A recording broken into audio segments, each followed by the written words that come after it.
அருமையான தேவ ஜனமே, இந்த சத்தத்தை கேட்டுக்கொண்டிருக்கிற தேவ பிள்ளையே, நீங்கள் உலக பிரகாரமாய் ஒரு தாய் தகப்பனுக்கு நீங்கள் பிறந்திருக்கலாம்.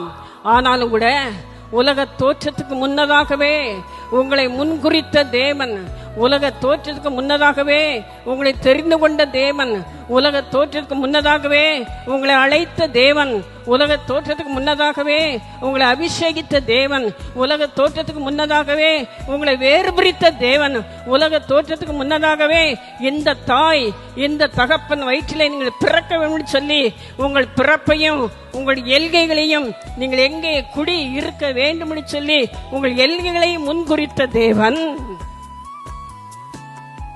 கர்த்தர் எல்லாவற்றையும் அவருடைய திட்டத்தின்படி, அவருடைய தீர்மானத்தின்படி, அவருடைய அனாதி நோக்கத்தின்படி கர்த்தர் நம்மை பிறப்பித்திருக்கிறார் என்று சொன்னால், சிலுவையிலே அவர் மரித்தது நிமித்தமாய், சிலுவையிலே அவர் சிந்தின இரத்தத்தின் மூலமாக, சிலுவையிலே கர்த்தர் அவருடைய மரணத்தின் மூலமாய், அவருடைய உயிர் தெழுதலின் மூலமாய், அவருடைய வார்த்தையின் மூலமாய் நீங்கள் மறுபடியும் ஜெனிப்பிக்கப்பட்டீர்களே.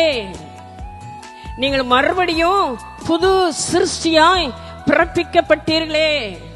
மறுபடியும் நீங்கள் புது பிறவியாய் மாற்றப்பட்டு இருக்கிறீர்களே.